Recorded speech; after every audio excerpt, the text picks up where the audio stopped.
is Amanda Cook.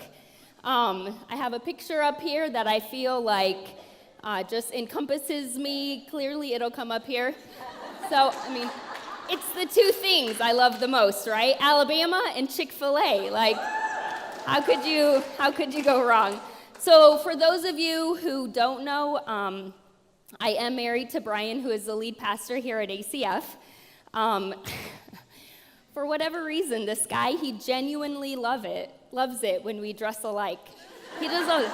He thinks it's so funny. And he recently broke out into the jean jacket, and so that kind of gets me a little time. But funny, yesterday that picture came up on my Facebook memory, and his caption says, "My wife's biggest fear in life is that we would become the couple who starts wearing matching clothes."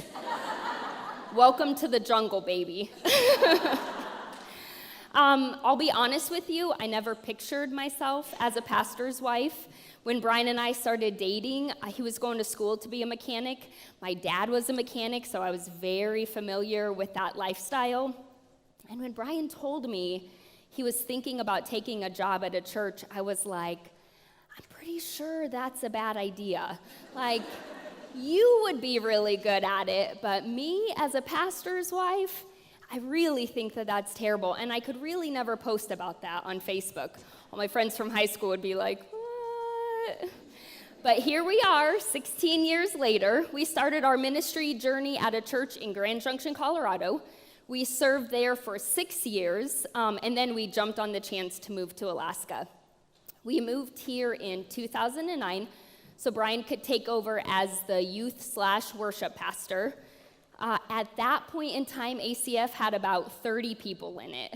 And so I was 7 months pregnant with my middle daughter, and my oldest daughter, Cadence, who's actually here today, she was the only one in the nursery downstairs. So it's really amazing to look out. I'm like, this is like 7 times what it was. And now we have 3 children, Cadence, who is 12, Avriana, who is 10, and Grayson, who is 7. It's probably my favorite picture of them. And it was even a couple of years ago, so they're older than that now. And when we moved here, I said, we are on the 5-year plan. Like, let's move to Alaska, experience all of it that we can, and then move back down closer to family. I'm originally from Cheyenne, Wyoming, born and raised, grew up in a Southern Baptist church. My mom sang in the choir, my dad was a deacon, so every time the doors were open, we were there. I would say I had a pretty great childhood, 2 amazing parents who loved me, and an older brother. Here's a picture of us. look at that guy is just looking at me like, look how much he loves me. He's so sweet. Yeah. And then that's us years later. But we fought all the time, but he was a really great brother. So I would also say I had some pretty great friends growing up, sleepovers every weekend, lots of laughing, some drama. But I do remember one time in particular. I was in junior high. My best friend and I, we were walking to our next class together.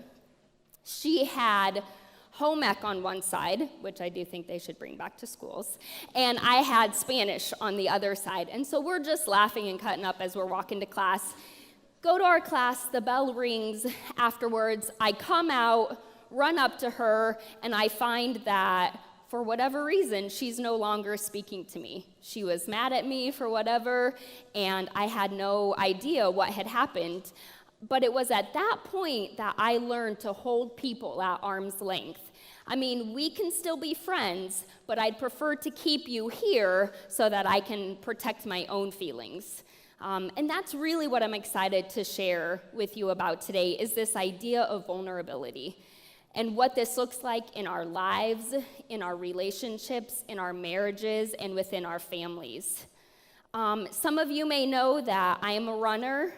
At this point, I'm just a washed-up has-been who doesn't run and switched it out for hiking because I can't anymore. But I remember before going into my 9th grade year, the high school coach called me up and he asked me if I was going to come out and run cross country. And I had run in 7th and 8th grade at that point, but wasn't too interested in going out again. And at that point in Cheyenne, 7th, 8th, and 9th is junior high school. And then 10th, 11th, and 12th is high school. But with certain sports, you would come up to the high school to compete once you were a freshman. And cross country and track, the two that I did, were two that you would go up to the high school for. And so he called me asking me if I would come out. I had run cross country and track in junior high, and it was fine. I didn't have a huge interest, but I had won a lot of my races, which is why I think he decided to call me. And so I was like, sure, I don't have anything else, and so I can come out. And he's like, that is so great. Have you been training this summer? And I was like, sure, which I hadn't actually run a single step all summer long. But ironically, I think that I wasn't drawn to going out because I lacked that connection with my team. I beat them by a lot, and so I didn't really have that connection. And so I was like, I don't really feel this need to come out. And so when I decided to go out, now I'm attending classes at junior high and going up to the high school to compete, and I quickly became the number one runner on the girls' team, and was definitely not making any friends along the way. There was this one girl in particular. She was a senior when I was a freshman, and she had paid her dues. She had worked her way up, and her senior year, she just knew that she was in line to be the number one girl. And I came in, and I was beating her, and she hated me. She absolutely hated me.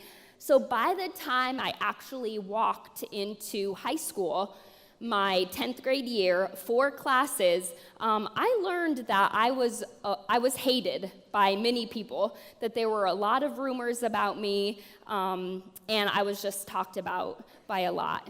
And that was when I learned to protect myself by putting up walls. So it was no longer just holding you out at arm's length, but now there was this large barrier so that nobody could hurt me. I learned to cut off all feelings in order not to feel any sort of hurt that was staring me in the face. I would no longer allow anyone to get close enough to hurt me. I just realized that I don't like to feel hurt, and instead of accepting that this is just part of being human, the pain of rejection, the pain of hurt, I made a conscious decision to not feel that and to push everybody away. And maybe some of you in this room have experienced the same thing. I think we do this culturally. Maybe you pull into your driveway, open up the garage, pull in, shut the door before you have any chance to even interact with any of your neighbors. Or maybe you're realizing that the majority of your friends are Facebook friends. Maybe you don't even actually know them, or you've only seen them in person a couple of times, but you like and you comment on their posts, and so you feel this connection between them. You see, we have set up our lifestyles to be very isolated. Humanly, I think it's natural for us to resist personal vulnerability. Our culture, it emphasizes independence, autonomy, and self-sufficiency. And while these things aren't entirely wrong, it really does come to hinder our personal growth and our spiritual growth. And so in learning about this idea of vulnerability, I was introduced to Brené Brown, who, when I was telling Brian about it, he's like, oh yeah, I know Brené Brown, and I didn't know she was a big thing, but evidently she is big. So she's like the guru of vulnerability. She is a researcher by trade and has committed her career to doing research into vulnerability. And vulnerability, it demands connection. So, and we as humans, we are just hardwired for connection. If you want to keep from being vulnerable, then just don't connect. And if you haven't created deep connections, it's because you probably don't want to be vulnerable to those around you. I see this in my own life. Personally, I've been on a journey lately.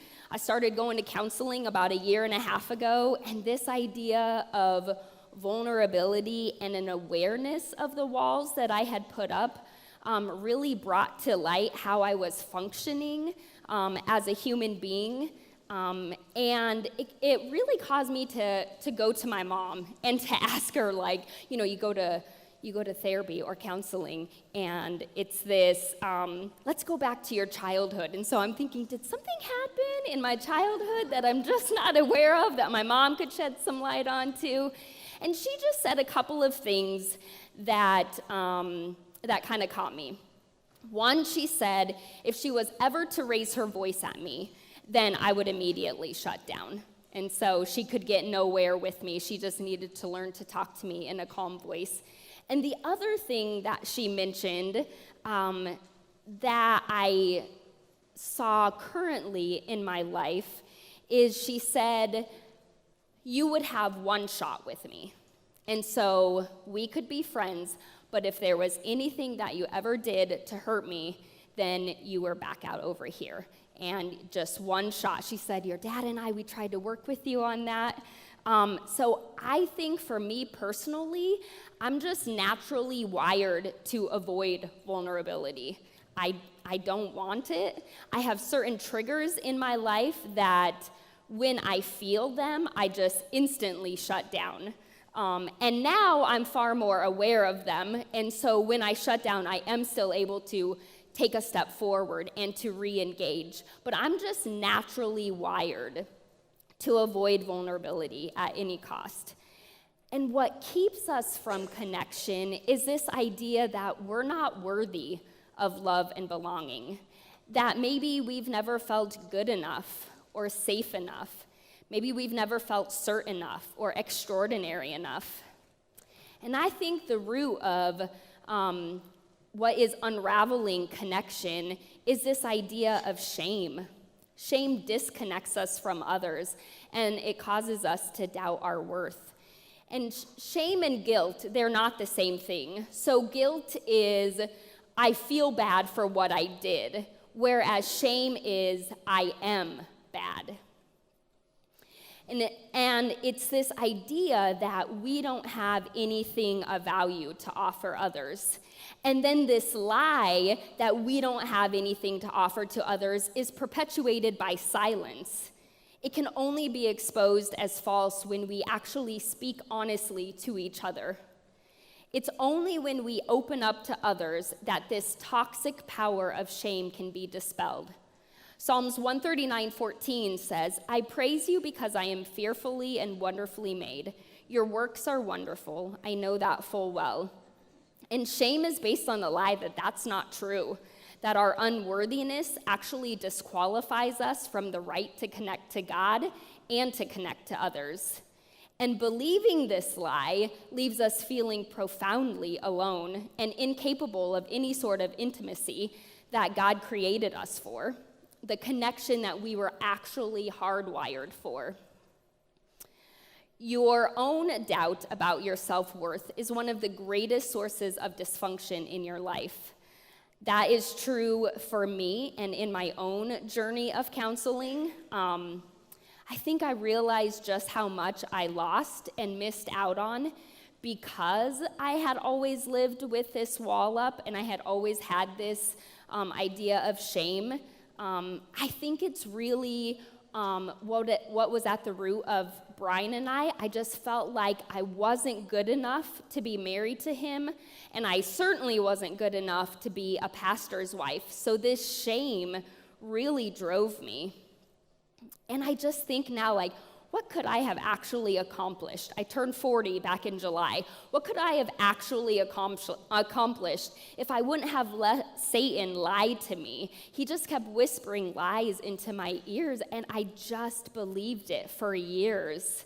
That's when I think a lot of the shame just really came to the surface for me. And instead of embracing the role that God gave me as a pastor's wife, or just feeling this deep gratitude that Brian chose me to marry, and being thankful for all of the opportunities that he created, I just pushed it away.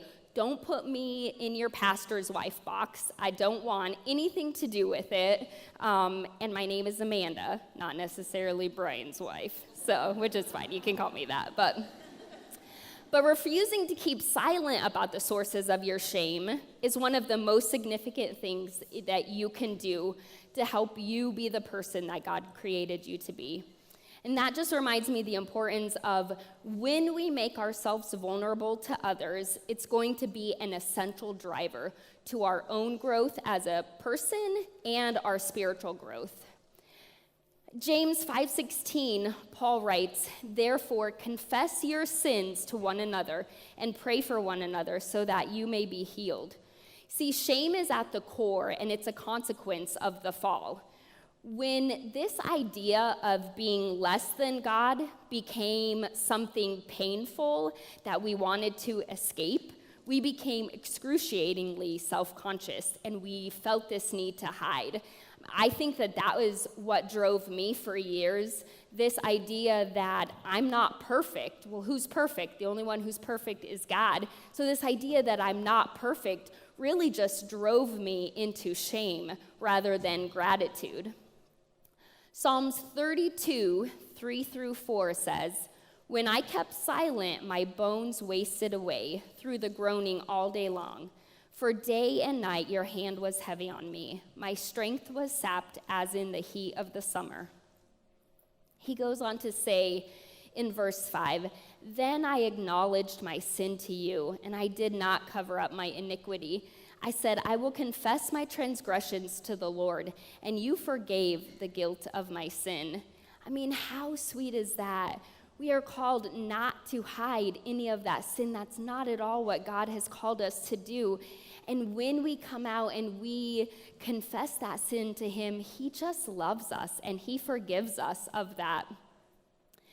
I think, always a good place to go is the Bible when, really for anything. But on this idea of vulnerability, I was thinking, what are some examples of vulnerability that we read in the Bible? It wasn't in the back, in the index, vulnerability, and then it took me to the different passages. But I think we could definitely start with Paul. I think when we read in 2 Corinthians 12, 7-10, "Therefore, in order to keep me from becoming conceited, I was given a thorn in my flesh, a messenger of Satan to torment me. 3 times I pleaded with the Lord to take it away from me. But He said to me, 'My grace is sufficient for you, for my power is made perfect in your weakness. Therefore, I will boast all the more gladly about my weaknesses, so that Christ's power may rest on me. That is why, for Christ's sake, I delight in my weaknesses, in insults, in hardships, in persecutions, and in difficulties. For when I am weak, then I am strong.'" This is a completely different mindset for me. That is not the mindset that I typically operate in. Paul goes on in Romans 7, 21-24. "So I find this law at work. Although I want to do good, evil is right there with me. For in my inner being I delight in God's law, but I see another law at work in me, waging war against the law of my mind and making me a prisoner of the law of sin at work within me. What a wretched man I am. Who will rescue me from this body that is subject to death?"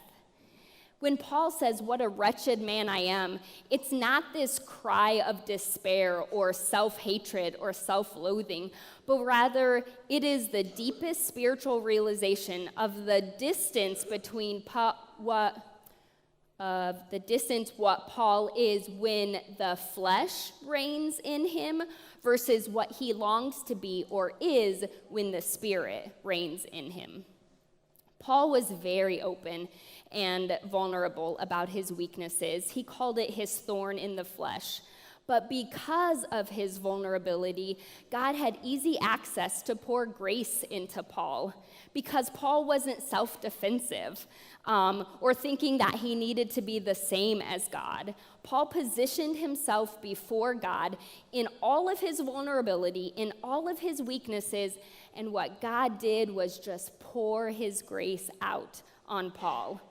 I think I've always struggled with this concept of grace in my life. I tend to think it's the biggest cop-out.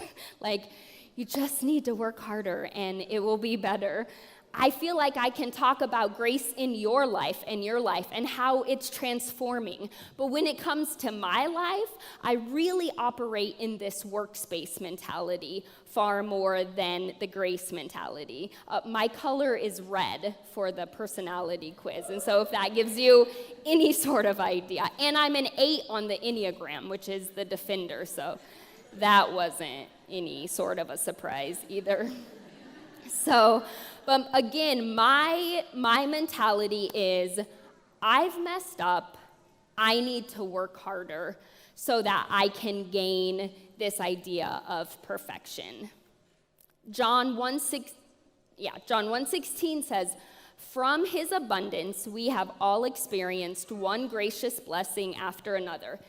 That is the New Living Translation. You may have heard it this way. The ESV says, "For from his fullness we have received grace upon grace." So why don't we operate in that grace that God has so lavishly poured on us? Step out of that workspace mentality and accept and position yourself before God and let him lavish his grace upon us. And then another example in the Bible of somebody who is vulnerable, I think, is Jesus. I mean, who's more vulnerable than Jesus? He's the ultimate picture of vulnerability. If we think about the Trinity, you have 3 separate identities, and yet they all come together in perfect community. And the Bible goes on to describe the Son as the perfect picture of vulnerability. Philippians 2:7 says, "Who in becoming man, he emptied himself by assuming the form of a servant. He took on being human and stepped down from being, well, not from being God, but, and he became sin for us." 2 Corinthians 5:21. "And he was emptied in every way as we are." What is more vulnerable than that? The example of Jesus points to the reality that our personal vulnerability, again, is this a central part of our personal growth. Richard Rohr writes in his book, The Divine Dance, "Did you ever imagine that what we call vulnerability might just be the key to ongoing growth? In my experience, healthily vulnerable people use every occasion to expand, change, and grow. Yet it is a risky position to live undefended, in a kind of constant openness to the other, because it would mean others could sometimes actually wound you. But only if we choose to take this risk do we allow the exact opposite possibility. The other might also gift you, free you, and love you." And I think that is just so true. For years, it was keeping everybody away. I don't want to be hurt. I don't want to get close enough to anybody who could wound me. And so I chose to take a step back. And yet he goes on to say, but if only we choose to take this risk, do we allow the exact opposite possibility? The other might also gift you, free you, and love you. And Brené Brown, she writes in her book, Daring Greatly, how the courage to be vulnerable transforms the way we live, love, parent, and lead. She defines vulnerability as uncertainty, risk, and emotional exposure. She goes on to say vulnerability is the birthplace of love, belonging, joy, courage, empathy, and creativity, which is probably why I've never been creative in my life, because I've never been vulnerable. So I'm going to try it, and maybe I'll start painting or singing or whatever creative people do. I don't know. It is the source of hope, empathy, accountability, and authenticity. If we want greater clarity in our purpose or deeper or meaningful spiritual lives, vulnerability is the path. So what are some of the things you think of when you hear the word vulnerability? When I had this question, what did I do? I turned to Facebook, and I put out a survey, and I just asked the question, when you hear the word vulnerability, what does that say to you? Maybe what's the first thing that you think of? And so I got a couple of different answers varying on the scale. I got a weakness. That was definitely I didn't answer my own survey, but that is definitely mine. Before, if you would have said vulnerability, I would definitely say a weakness. Fear, ignorance, exposed. Then on the other side of the spectrum, we have bravery, freedom. Brené Brown describes it as courage. And this one really spoke to me. And I don't think I could have phrased it like this, but she really encompassed my thoughts on this. Her answer was, when I thought of vulnerability coming from someone else, I thought of their bravery and strength. But when I thought about it for myself, I thought of it as a weakness, something that could be used against me. So do we think that vulnerability is really great for other people? Like, I thought grace is really great for other people. Don't operate in workspace, right? Accept that grace. Yeah, I wasn't doing it myself. So what we need to do is we need to start rewiring our brains to associate vulnerability with different words. This is really what I've been doing in counseling for the last year and a half, which at the beginning of this year, I told Brian, I think I'm going to cut back on going to counseling, like maybe once a month or twice a month. And he's like, you should probably keep going each week. And I was like, okay. So when we rewire our brains to associate vulnerability with words like joy, love, belonging, creativity, faith, and empathy, once we rewire our brains, this idea of vulnerability can actually start to take root in our lives. What are some of the symptoms that maybe you're losing your tolerance for vulnerability? Maybe this is the first time you've ever even thought about what vulnerability is or what it really means to you. I think one of the symptoms for this idea of losing our tolerance for vulnerability or not being vulnerable is this idea that joy becomes foreboding. So we always have this fearful apprehension that something is going to go terribly wrong if we are vulnerable. Maybe you've adopted disappointment as a lifestyle. If I just constantly live in disappointment, then I can't ever really be disappointed, and you live this even keel. Or maybe you live in a world with low-grade disconnection. You know, I think that that's how I started. I started on low-grade disconnection when I was in junior high, and then it turned into full-on disconnection when I got to high school, to where everybody was cut off.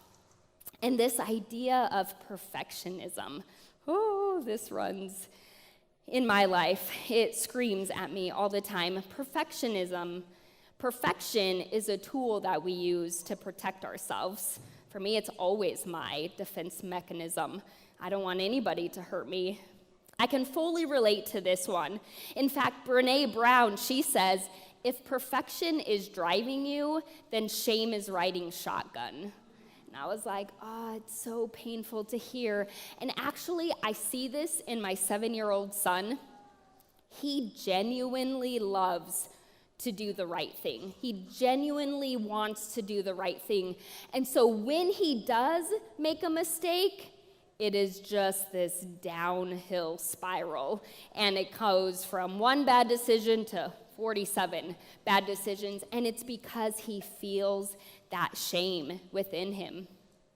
Another thing that we do for perfection or for vulnerability is we numb ourselves. The problem with numbing yourself is that you can't numb yourself from only the dark feelings. When you numb, you are also numbing joy and gratitude and happiness. And that was definitely how I operated. When you numb, you do not selectively numb your emotions. You will numb yourself to all emotions. So that's why when we hear people say, I don't really care what people think about me, this should send up some huge red flags. I said this for years.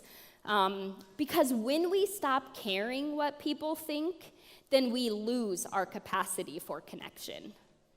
And then when we become defined by what people think, we lose our capacity to be vulnerable. So what are some ways to become more vulnerable in your life and build greater connectivity with people? I think the first one is the courage to be imperfect.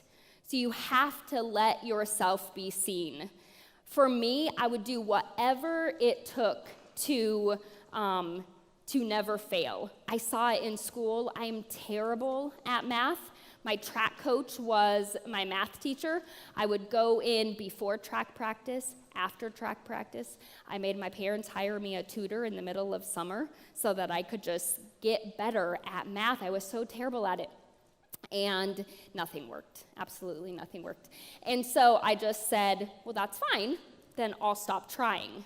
Because if I haven't tried, if I haven't put any effort into it, it's not really painful when I get a C or a D or sometimes an F. It just doesn't matter, or it didn't matter to me, because why try if I'm going to fail? The second thing that we need to do is we need to have compassion to be kind to ourselves first and then to others. How can you show other people compassion when you're not kind to yourself first? And Brené Brown says, one thing that you need to do is live as a wholehearted person. So you need to love with your whole heart. There's this picture of Brian and I, and yeah. This is one of my favorite pictures, by the way, just because it's really funny. But as I was looking at it, I was like, how true is this in our marriage? For how many years was Brian leaning in, reaching out to me, saying, I see you and I love you. And I'm back here going, I don't know. So as much as I love this picture, it was kind of painful. I was like, okay. These wholehearted people that Brené Brown talks about are people who have this deep sense of worthiness. Remember, I said what keeps us from connection is this sense that we are not worthy of love and belonging. So let's flip that on its head, and we need to know that we are children of the Most High God, that we are rightful heirs, and because of Jesus, we are worthy. We need to embrace vulnerability by rewiring our brain to believe that what makes you vulnerable is what makes you beautiful. It's so funny. Again, in counseling, I learned, I have a shorter fuse.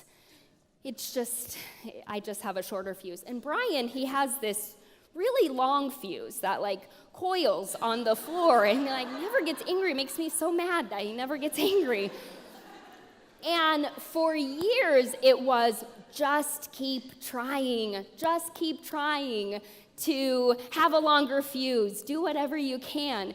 And when I was talking to my counselor, she's like, no, that's how God made you. God made you with this shorter fuse. So I think when we embrace what makes us vulnerable, then it's what makes us beautiful, and we can embrace this idea of vulnerability. We should practice gratitude and joy. Malia lent me a book, 1,000 Gifts by Ann Voskamp. And, maybe you could start a journal, a gratitude journal. So you're writing down every day or 3 times a day or whenever your fuse runs low. Write down things that you are thankful for daily. And another thing that we can do to embrace vulnerability is know that you are enough. Know I am enough. This is what we talked about last year in our ladies' gathering. In fact, Amanda Hunter made this, and I have this enough on my cup. I didn't even plan that either. That was funny. So knowing that, we need to embrace that and to know that. If you are willing to be emotionally vulnerable, then you can live the most powerful life possible, the life that God has called you into. Vulnerability by itself, it just isn't worth the risk. It doesn't feel good to just be vulnerable, but when it's paired with connection, vulnerability is the pathway to experiencing unconditional love. When you are closed off, you're always thinking, if you knew me, you wouldn't love me.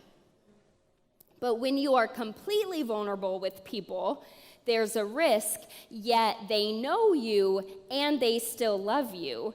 And in that sense, you're going to be able to experience love in a much deeper way.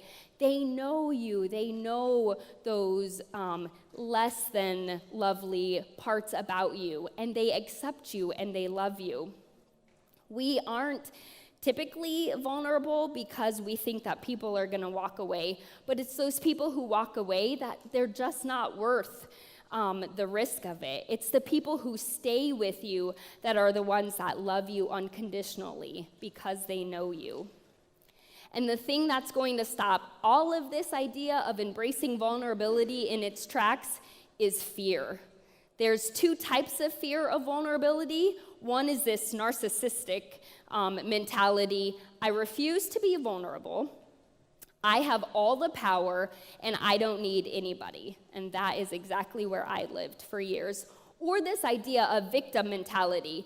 Everybody else has all of the power, and I need to be manipulative, never honest, and never vulnerable. So what can we do to overcome this fear of vulnerability? It's all about a healthy dependence. First, we need to have a healthy dependence with God and then with others.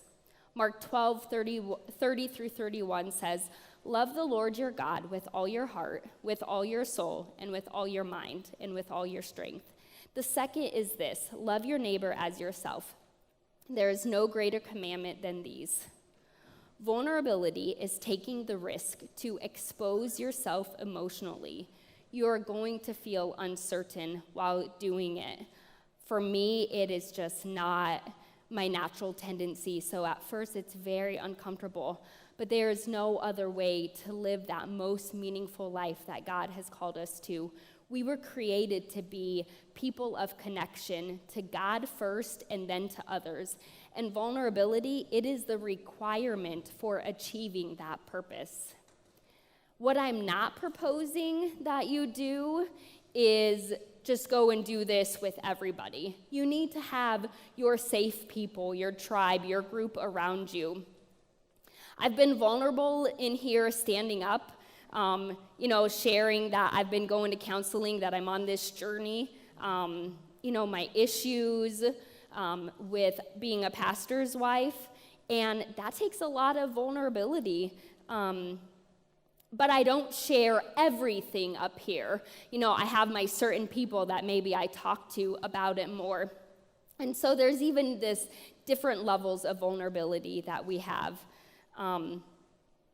You can see this being done wrong in two different types of people. This is Brian. He came up with these for me. He's so funny. He said, he just thinks of these naturally. It just comes off of his head. Like when we were coming up with the hashtags, which, by the way, my hashtag didn't make it into the front cover, but it's hashtag open up buttercup. So to make it into that. But he kept going. I was like, what's a hashtag that I could use? And he's like 15 examples in, and I'm like, okay, I need to go to bed. So two different types of people who do this wrong. Maybe you have TMI Trudy. She dumps it all out to everybody who's going to listen. Here's all of my problems, and I'm just going to emotionally throw up on you. Or how about closed off Chloe? She has unhealthy fear and therefore never opens up to anybody. Those are two people or two different types of people who do this wrong. So what does this look like for us as women in this room, as women of ACF, as God's children? I propose this: a vision for a community of women who know and accept each other in a deeper and more profound way. This may be the opposite of what we think when we think about church, but this can become a catalyst for a lot of deep relationships between all of us, and for our friends on the outside to come in and to know Jesus as well. Not everybody is going to do this well. Some people are going to let us down, but the outcome of an authentic community is worth the risk. and the joy of authentic community is worth the risk. So let's pray. Father God, we just love you so much. And I just ask as your people that we would start rewiring our brains to live in this world of vulnerability, God, where we have this deep connection with you and this deep connection with others. Father God, I pray that we know and will accept how much you love us, God, and I pray that relationships, deep relationships, can start to form today, Father God. We just thank you for everything that you have done, and we ask this in your Son's name. Amen.